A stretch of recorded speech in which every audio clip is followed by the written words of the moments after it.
How you guys doing? Alex here, licensed CPA and Realtor. I'm here with Gloria. So Gloria, tell everybody a little bit about yourself. All right, with Keller Williams for 10 years. Started out in a different role, financing actually, similar to your background, and kind of moved up to the ranks to where I am today, team leader, business coach, chief people developer. And you know what, honestly, that is a very, very fitting role. I mean, considering everything that I pestered you with, my leaps and bounds, I have to say, are greatly accredited to, between, I say this over and over again, between you, Andrew, and Camille, just my path has been a lot smoother ever since, you You guys say got pester, I say mentor. That is true, but I mean, I feel bad because there's sometimes I'm like, this is such a dummy question, and I'm like, oh, I hope she doesn't get upset. I send the email up, and within minutes, just here comes the answer. I'm like, oh, there's no like meanness in that email. I'm like, oh, okay, like there's no dumb question. There really is no dumb question.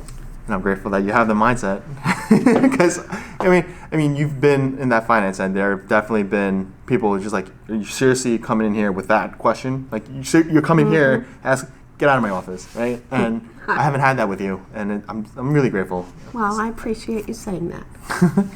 Oh, such good memories. Okay, so you are here, but asking people what got them here is always an interesting question, right? So, what were the factors that got you into jumping into real estate on this end of that spectrum? Honestly, I had a very successful career, 20 years in construction, kind of like a niche boutique. The company specialized in demolition and environmental. It was woman-owned and woman-operated, small but powerful.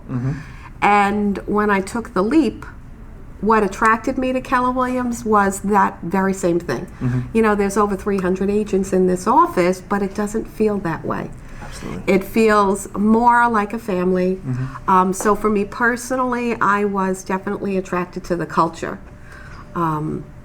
And the most powerful thing, before I actually came to talk to Lou and Allison, I did my due diligence like people like us do, right? And I love the fact that they openly promoted God Family Business. For me, that was huge because this is a time where most people don't say that. Right. It's something you may think, but you don't say out loud. So I love that they had that. I love that they had missions and values.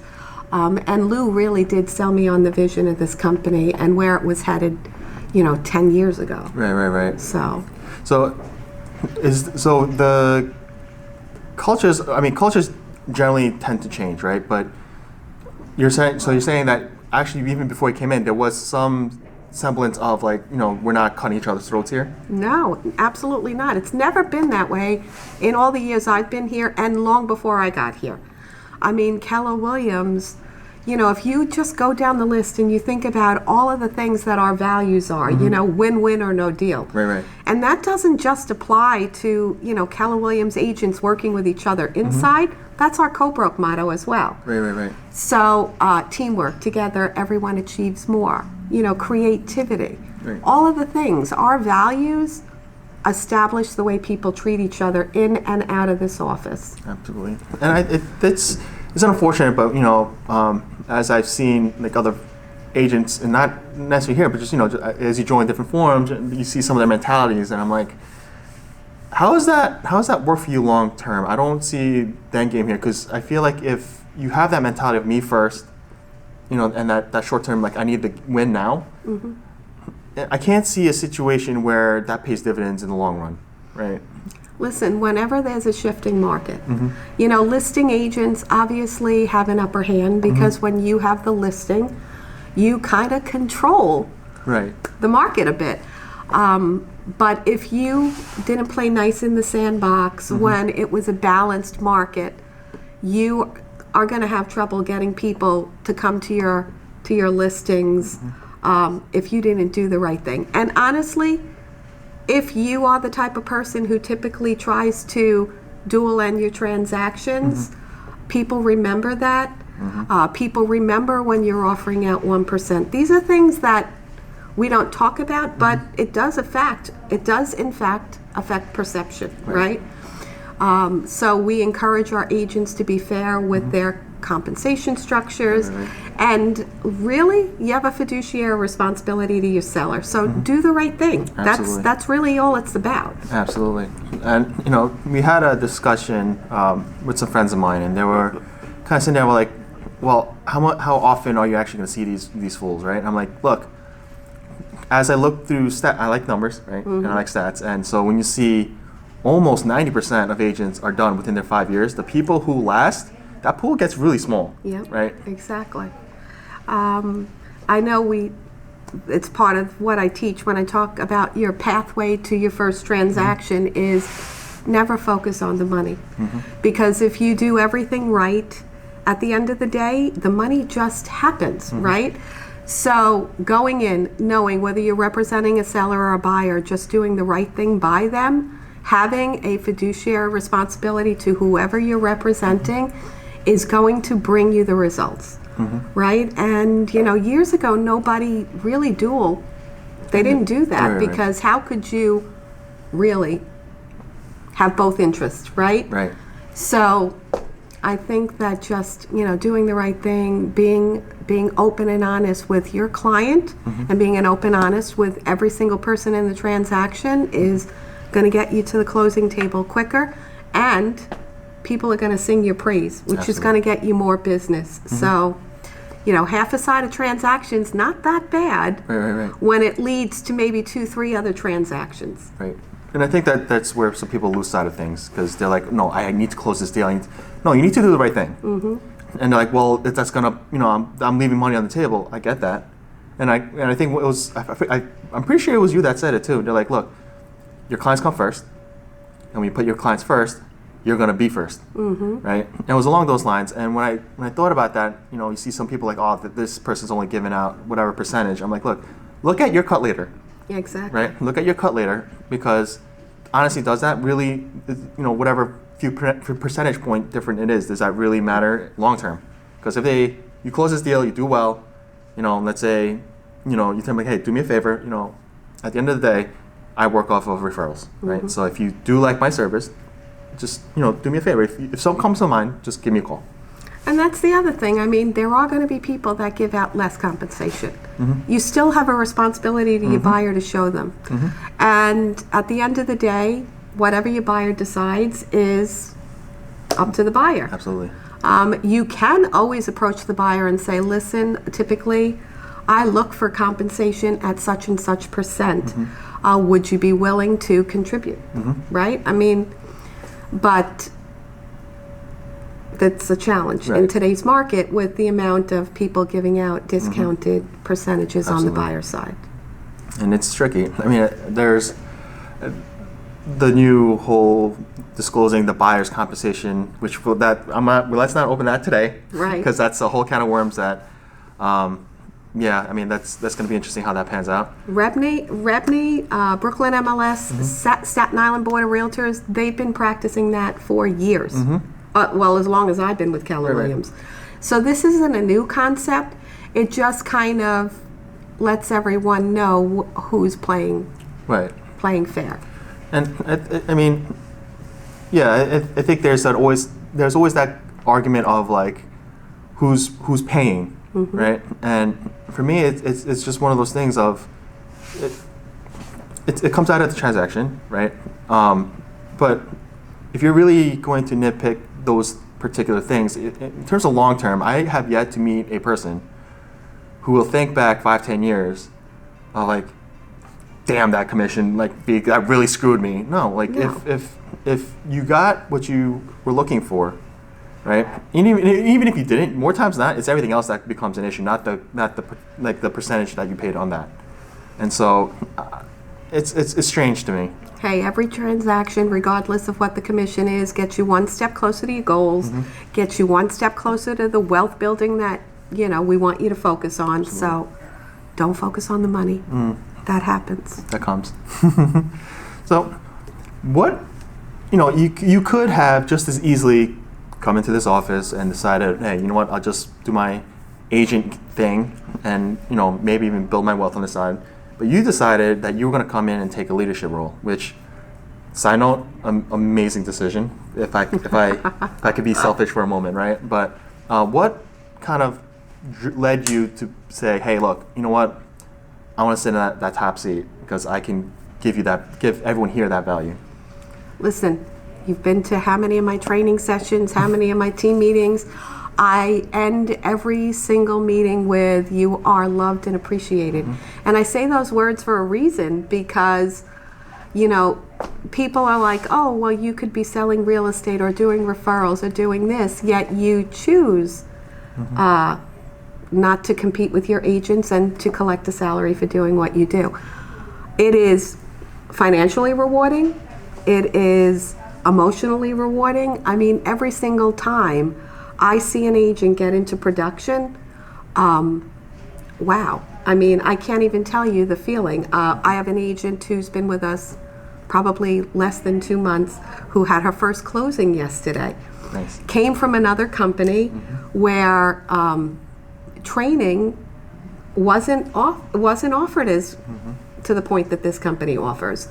So that to me, and having her call me and be like, oh my God, I'm so glad I picked up the phone that day and agreed to meet with you because you changed my life.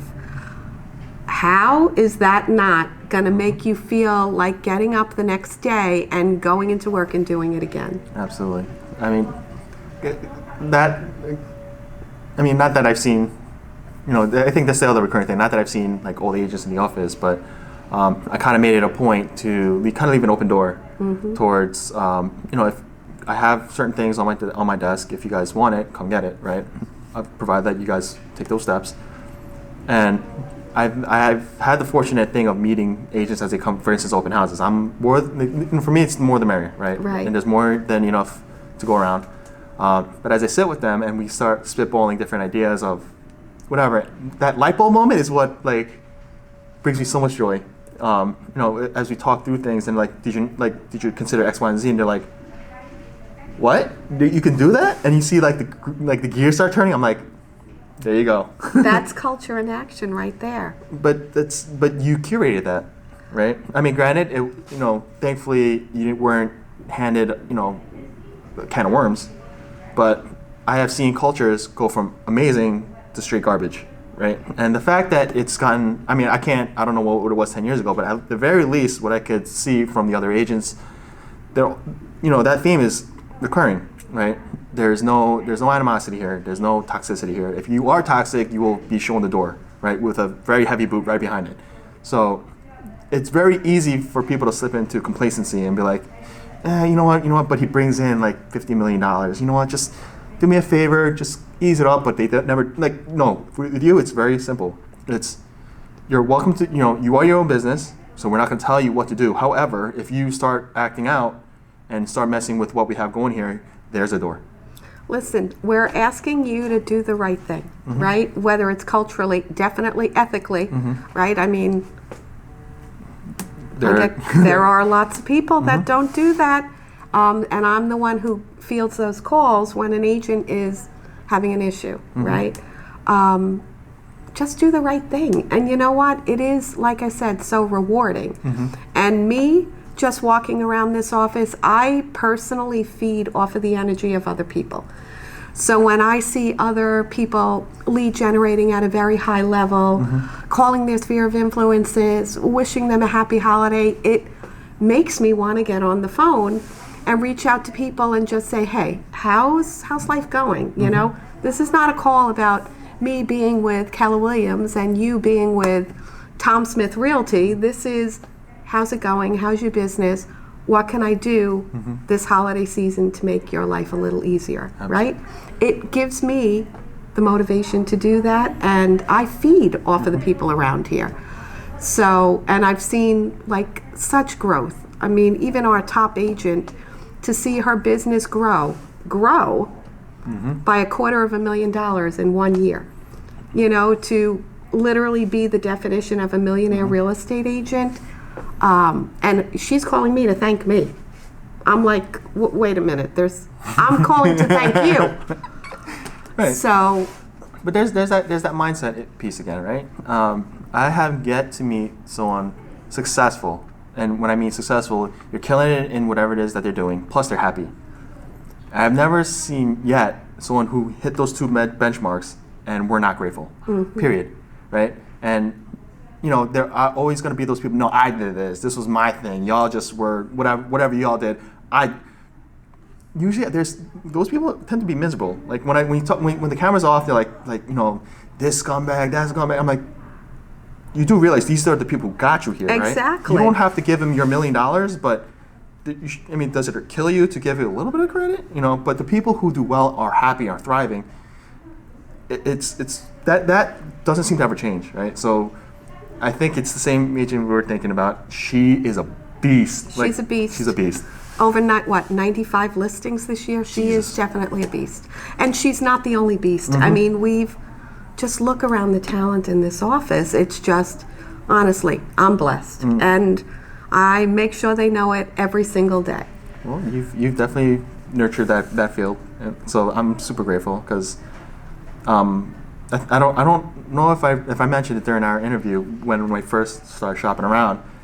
There were some brokers who were just like, they try to sell you the moon, and then, you know, you talk to a couple agents like, yeah, that's not what you're getting, dude. Like, that's not what you're getting. Yeah, no. I mean, first of all, you should always underpromise and overdeliver in anything in life, right? I tell my kids that all the time. Yes, I am that mom. Underpromise, overdeliver, and just really don't say something that you're not passionate about. I mean, one of the things, my motto, and it's like all over my profile page for Keller Williams, is my door is always open. Yeah, most team leaders, you know, our role is to focus on top agents. I have always had the approach that the person who walks through my door could very well be the next top agent. So anyone who knows me knows my door is never closed unless someone's in there with a real serious issue. But yeah, just be there, be present, right? Especially this time of year. A lot of people need support, and just be a chief people developer. And you know what? If someone's gonna try to follow your act, they got some really big shoes to fill. I'm just gonna, like, yeah, that. A lot of people want to say, "Oh, I'd be great at managing people." It's a lot harder than it looks, right? And proof is in the pudding here, right? Hey, listen, it takes a village, and you already mentioned 2 people on the team. You know, Camille and Andrew. It takes a village. It really does. They make me look good every day. Of course. So I know that when someone is struggling with whatever, whether it's technology, whether it's marketing, whether it's filling out a form, that I have somebody who's always going to be there to support them. Leadership goes way beyond that. Our associate leadership, right? I just spent the afternoon yesterday out to lunch with them, recognizing them, and really just loving them. That's something no other company has. I mean, to have a board of directors for a franchise, you know, that can guide you, mentor you, answer your questions openly and honestly, and cost you nothing. Good luck. Good luck with that. So it goes beyond me. It goes beyond the staff. It goes beyond our associate leadership core and our broker and the owners, investors here. You've got like a lot of support, and then you've got the agent-to-agent support. So as much as I'd like to take credit, yeah, it takes a village. Of course, and I think that is also a key point, right? Like, you can't do this by yourself. Nope. Right? But I'm going to shine that right back and say, look, they wouldn't stick around if you weren't the real deal. Right? Like, I'm sure you've seen in other companies and job positions where you do have a couple like workhorses, right? But if the value for them staying there isn't high enough, sooner or later they're going to find something where, you know, someone will appreciate that value, and then you just lost your all-star.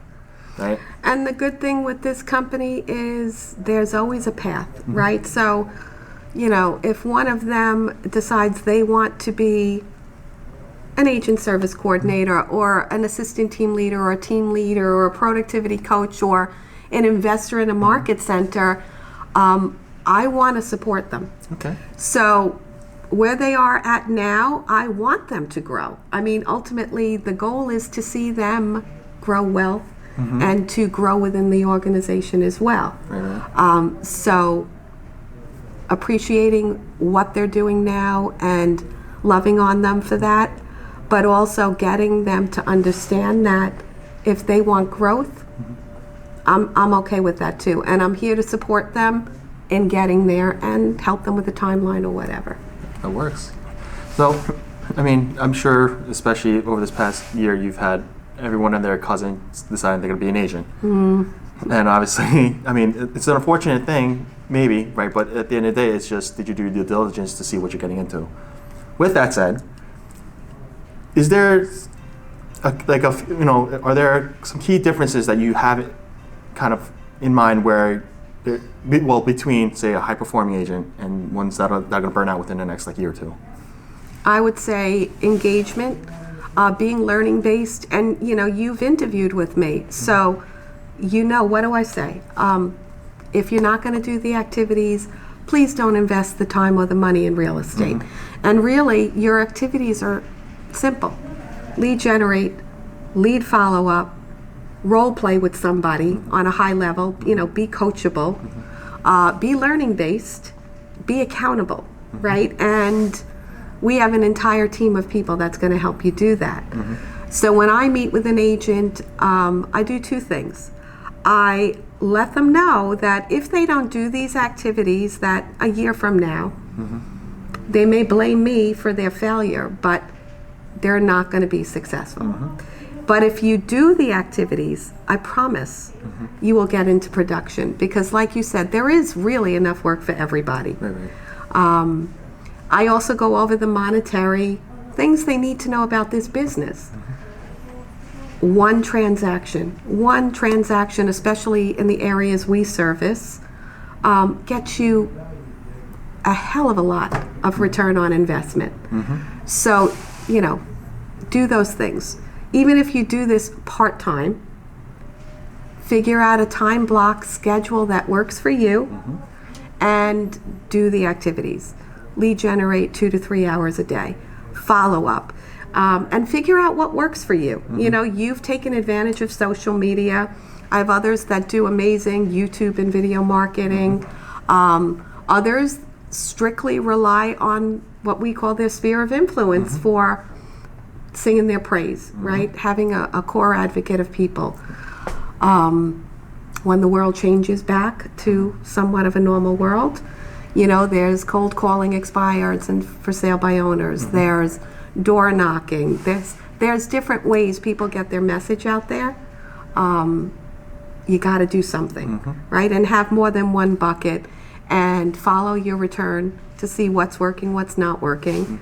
But don't even lead generate if you're not going to follow up. Right. So be learning based. I can tell you in 10 years, if you would have told me 10 years ago, this old lady would be learning how to TikTok, I would have thought you were crazy, right?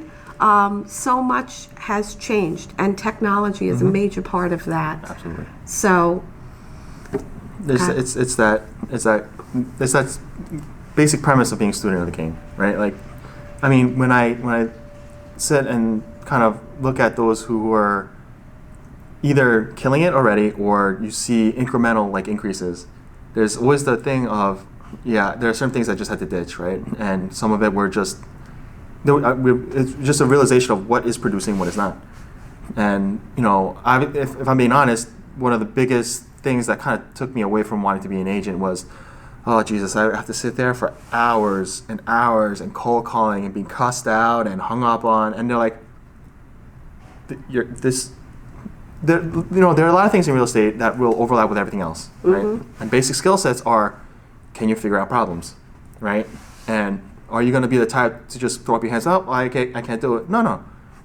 Are there steps for you to figure out, all right, maybe you don't want to cold call all the time. Then what can you do, right? And you just, that slow, one problem at a time, fixing issue thing, right, is what has got me to, wait. So cold calling, I understand that's going to be direct, right? Right now we can't do it legally, so can you figure out other solutions? Oh, wait, there are other things you could do that I'm actually okay with doing? Okay, so then, in other words, I don't have to just be a telemarketer. And so when I see other people, they're like, dude, just do what you like. Do what you like, lean into it, and then if it's not giving you the returns that you need, we'll figure out how to make that better, right? And so anytime I speak with another agent who were like really in their like mojo, I guess, once they hit their groove, they're like, dude, I mean, you ask any two agents what their thing is, chances are it's gonna be nuanced. It's gonna be different. Listen, if you love to golf, and talk about real estate on the golf course. You know, if you love to host events, whether, you know, for a community event, bring value to the community and you'll be rewarded in other ways, right? You don't have to be a cold calling magnet. You know, in construction, I was not that person. Yet I got $1 million deals every month. Because I knew other ways of showing my value. Absolutely. So, that's. I mean, I think that sometimes like it hurts my heart because it seems so simple, and then I mean, but you know, another thing that I always say is simple and easier, not the same thing. But you know, if you really lean into some of these basic like fundamentals, I feel like things work. Yeah. Right. There's a process. There's a system that you need to really trust in, but that process has to work. Right.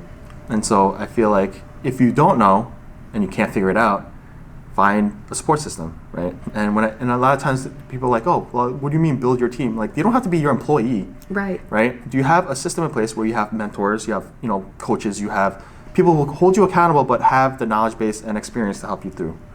And thankfully, we have that in spades here. And maybe it's still honeymoon phasey for me, right? Because I'm still year one, right? But the promise is here. And the other side of where I've seen other people kind of like, this doesn't work. I'm like, what did you actually do? Did you actually show up? Did you actually put your effort in? Or did you just ask for help and, you tried it once and like, it didn't work, right? That's why I always, when someone says, oh, I'm thinking about going to XYZ for training, and I'd say, oh, so could you tell me the last training session you attended here? And on a scale of 1 to 10, how would you rate it? 9 out of 10 times they never came to training. So, we talk about success. This wall behind us, it's called our bold wall. And right above your head, it says, success is simple, not easy, right? Everything on this wall is the key to success, right? What you focus on expands. I love that. That's like my favorite bold law. Fear or faith, you choose, right? That bold law was added just a few years ago, and within 6 months of the law becoming, a bold law, I actually had the word faith tattooed on my wrist because I wake up every day and choose faith. So you want to be successful, be you, but do the things you have to do while being you. Absolutely.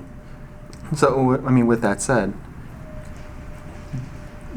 would you happen to, I'm sure that's always, like, there's subject to change, but do you have like 3 particular top things that maketh a great agent?